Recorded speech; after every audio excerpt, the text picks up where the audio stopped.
علیکم ورحمۃ اللہ تعالی وبرکاتہ۔ نحمدہ ونصلی علی رسولہ الکریم، اما بعد، فاعوذ باللہ من الشیطان الرجیم، بسم اللہ الرحمن الرحیم۔ قال رسول اللہ صلی اللہ تعالی علیہ وسلم، واللہ انی لاستغفر اللہ واتوب الیہ فی یوم اکثر من 70 مرہ، رواہ البخاری۔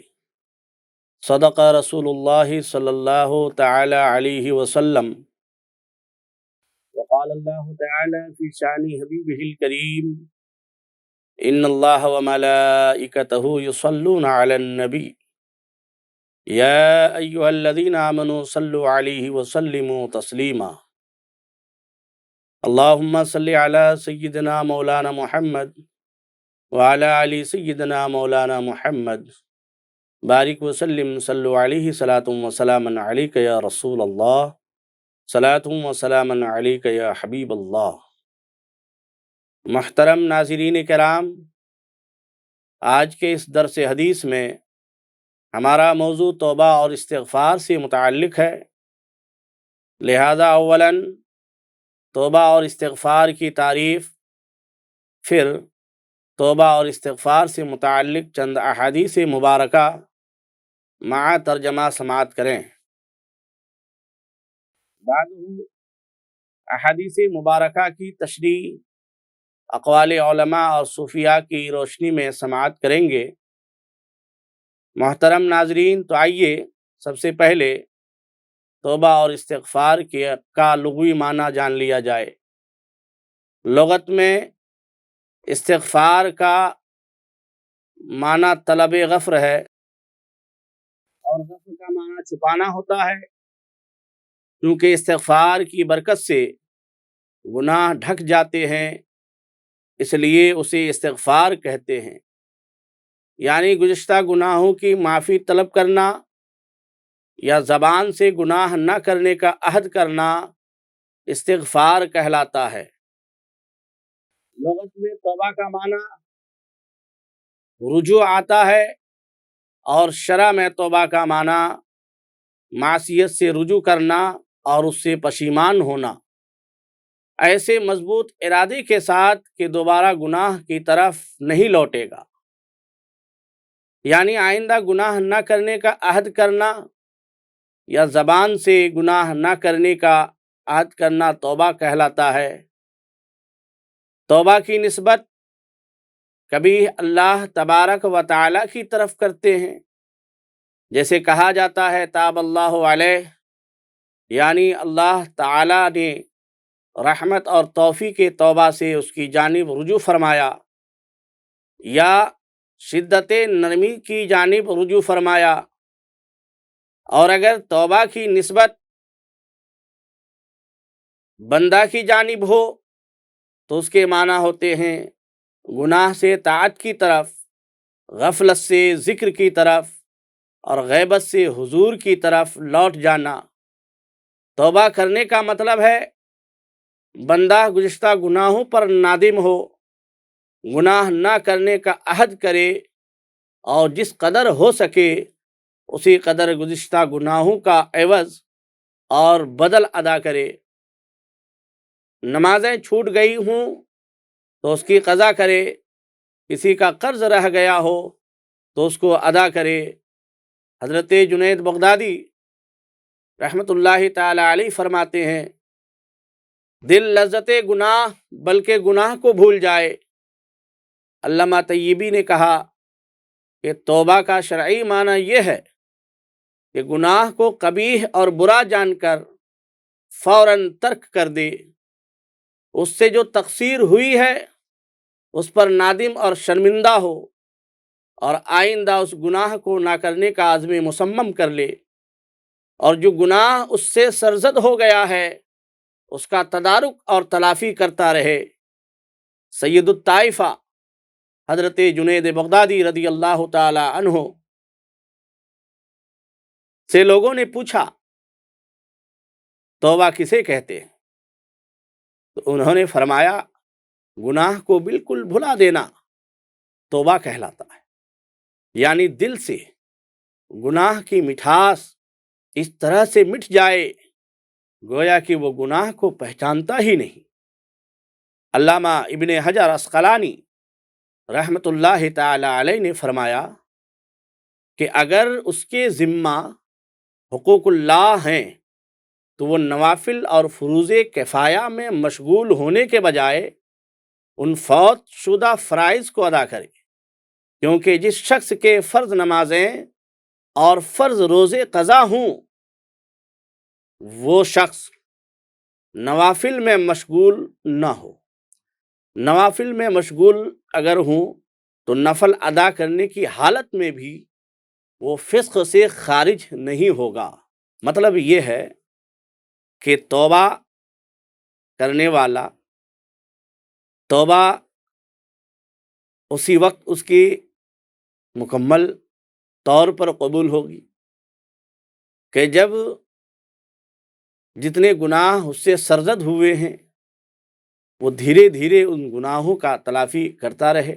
علامہ نووی فرماتے ہیں کہ اگر اس گناہ کا تعلق حقوق العباد سے ہو تو پھر توبہ کرنے والے کے لیے ضروری یہ ہے کہ وہ صاحب حق کو اس کا حق واپس کر دے یا اس سے معاف کرا لے۔ توبہ سے متعلق احادیث مبارکہ میں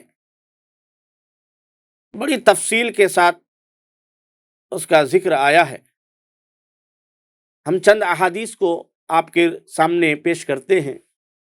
ناظرین کرام، آپ ان احادیث میں غور کریں اور توبہ کی کیا اہمیت ہے اور کیا فضیلت ہے اس کا اندازہ احادیث سماعت کرنے کے بعد آپ کو خود ہی ہو جائے گا۔ حدیث نمبر 1، عن ابی ہریرہ قال قال رسول اللہ صلی اللہ علیہ وسلم واللہ انی لاستغفر اللہ واتوب الیہ فی یوم اکثر من 70 مرہ، رواہ البخاری۔ حضرت ابو ہریرہ رضی اللہ تعالی عنہ روایت کرتے ہیں کہ رسول اللہ صلی اللہ تعالی علیہ وسلم نے ارشاد فرمایا، اللہ کی قسم میں ایک دن میں اللہ سے 70 دفعہ سے زائد بخشش مانگتا ہوں اور اس کے حضور توبہ کرتا ہوں۔ اسی طرح ایک دوسری حدیث پاک ہے، عن الاغر المزنی قال قال رسول اللہ صلی اللہ تعالی علیہ وسلم لا یغان علی قلبی وانی لاستغفر اللہ فی الیوم 100 مرہ، رواہ مسلم۔ حضرت اغر مزنی رضی اللہ تعالی عنہ سے روایت ہے، وہ بیان فرماتے ہیں کہ اللہ کے رسول صلی اللہ تعالی علیہ وسلم نے ارشاد فرمایا، بے شک میرے دل پر بھی پردہ سا چھا جاتا ہے اور بے شک میں ایک دن میں 100 بار اللہ سے استغفار کرتا ہوں۔ ایک تیسری حدیث پاک میں آیا ہے، اللہ کے نبی صلی اللہ تعالی علیہ وسلم فرماتے ہیں، یہ حدیث بھی اگر مزنی کی روایت سے ہے، قال رسول اللہ صلی اللہ تعالی علیہ وسلم یا ایھا الناس توبوا الی اللہ فانی اتوب الیہ فی الیوم 100 مرہ، رواہ مسلم۔ یعنی حضرت اغر مزنی رضی اللہ تعالی عنہ سے روایت ہے، وہ فرماتے ہیں کہ رسول اللہ صلی اللہ تعالی علیہ وسلم نے ارشاد فرمایا، اے لوگو اللہ تعالیٰ کے حضور توبہ کرو، بے شک میں دن میں 100 بار اس کے حضور توبہ کرتا ہوں۔ ان احادیث مبارکہ سے توبہ کی فضیلت اور اس کی اہمیت کا اندازہ ہوتا ہے، کیونکہ نبی کریم صلی اللہ تعالی علیہ وسلم نے خود توبہ اور استغفار کرنے کی کثرت کی ہے۔ نبی کریم صلی اللہ تعالی علیہ وسلم کے توبہ و استغفار فرمانے کا مطلب یہ ہے آپ صلی اللہ تعالی علیہ وسلم معصوم عن الخطا ہیں، آپ بے گناہ ہیں، اس کے باوجود آپ صلی اللہ تعالی علیہ وسلم توبہ اور استغفار فرماتے ہیں۔ تو حضرات محترم ناظرین، حضور صلی اللہ تعالی علیہ وسلم کے توبہ اور استغفار کے تعلق سے شارحین حدیث نے الگ الگ معنی اور مفہوم بیان فرمائے ہیں۔ توبہ و استغفار نماز اور روزہ کی طرح عبادت بھی ہے، اسی لیے حضور اکرم صلی اللہ تعالی علیہ وسلم اس پر عامل تھے، یا پھر آپ صلی اللہ تعالی علیہ وسلم یہ عمل ہم گنہگاروں کی تعلیم کے لیے کرتے تھے، ورنہ آپ صلی اللہ تعالی علیہ وسلم تو معصوم ہیں، آپ کو توبہ اور استغفار کی کوئی ضرورت نہیں تھی۔ آپ کا توبہ اور استغفار کرنا وہ صرف اور صرف ہم گنہگاروں کی تعلیم کے لیے تھا، تاکہ آپ کی امت آپ کو دیکھ کر سبق لیں کہ گنہگار کو توبہ و استغفار کرنا چاہیے۔ آپ نبی ہو کر جب اللہ کی بارگاہ میں توبہ و استغفار کرتے ہیں تو ہم گنہگار امتی ہمیں اللہ کی بارگاہ میں کس قدر توبہ و استغفار کرنا چاہیے۔ آپ صلی اللہ تعالی علیہ وسلم معصوم عن الخطا ہونے کے باوجود استغفار کرتے ہیں، تو آپ کے استغفار کا مطلب صرف یہی ہے کہ آپ اپنی امت کو یہ تعلیم دینا چاہتے ہیں۔ آپ صلی اللہ تعالی علیہ وسلم تو معصوم تھے، گناہ آپ کے قریب بھی نہیں آتا، پھر بھی آپ توبہ فرماتے تھے۔ تو صوفیہ کرام فرماتے ہیں ہم لوگ گناہ کر کے توبہ کرتے ہیں، اور وہ لوگ یعنی انبیاء کرام عبادت کر کے توبہ کرتے ہیں۔ محترم ناظرین کرام، بیان کردہ احادیث میں سے دوسری حدیث کے اندر آپ صلی اللہ تعالی علیہ وسلم نے ارشاد فرمایا وَإِنَّهُ لَيُغَانُ عَلَىٰ قَلْبِي وَإِنِّي لَاسْتَغْفِرُ اللَّهِ۔ حدیث کے اس ٹکڑے میں، اس حدیث میں جو لفظ یغانو آیا ہے، اس کے تعلق سے شارحین حدیث بیان فرماتے ہیں کہ یغانو غین سے بنا ہے اور اس کا معنی پردہ ہے، اسی لیے سفید بال کو غین کہا جاتا ہے۔ اور اس پردہ سے متعلق شارحین حدیث نے مختلف اقوال ارشاد فرمائے ہیں۔ علماء عرفا اس حدیث کے معنی بیان کرنے میں بڑے حیران و سرگردہ نظر آتے ہیں، اور یہ بات ٹھیک بھی ہے کہ وہ حیران اور پریشان ہوں، کیونکہ کسی بھی شخص کو یہ کسی بھی شخص کے لیے مجال نہیں کہ وہ قلب مصطفیٰ کی حقیقت کو جان سکے، ان حالات کے بارے میں کچھ بیان کر سکے جو آپ کے قلب اطہر کو عارض ہوتے ہیں۔ اس تعلق سے جو بھی کہا گیا ہے یا جو کہا جائے گا وہ تخمینہ اور اندازہ ہی ہوگا۔ بعض کے نزدیک اس سے مراد حضور کی دنیا میں مشغولیت ہے، اور بعض نے فرمایا اس سے مراد سونا یعنی نیند ہے، اور بعض نے فرمایا کہ اس سے مراد اجتہادی خطائیں ہیں۔ مگر حق بات یہ ہے کہ یہاں حدیث پاک کے اندر غین یعنی پردہ سے مراد حضور کا اپنی امت کے گناہوں کو دیکھ کر غم فرمانا ہے، اور استغفار سے مراد ان گنہگاروں کے لیے استغفار کرنا ہے۔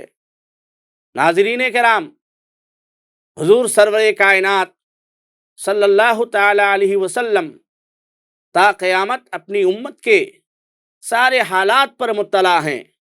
آپ جب بھی اپنی امت کے گناہوں کو دیکھتے تھے، جب بھی آپ اپنی امت کے گناہوں کو دیکھتے ہیں تو آپ کے دل کو صدمہ ہوتا ہے، انہیں دعائیں دیتے ہیں، جس کی تائید قرآن مقدس کی اس آیت سے ہوتی ہے عزیز علیہ ما عنتم۔ اے مسلمانوں، تمہاری تکلیفیں ان پر گراں ہیں۔ اور بعض علماء فرماتے ہیں کہ آپ کے دل میں پردہ کا آنا دنیا اور آخرت میں امت سے متعلق غم اور پریشانی کی وجہ سے تھا، کیونکہ حضور علیہ الصلاۃ والسلام امت کے اس دنیا سے جانے کے بعد بھی امت کے حالات سے واقف تھے۔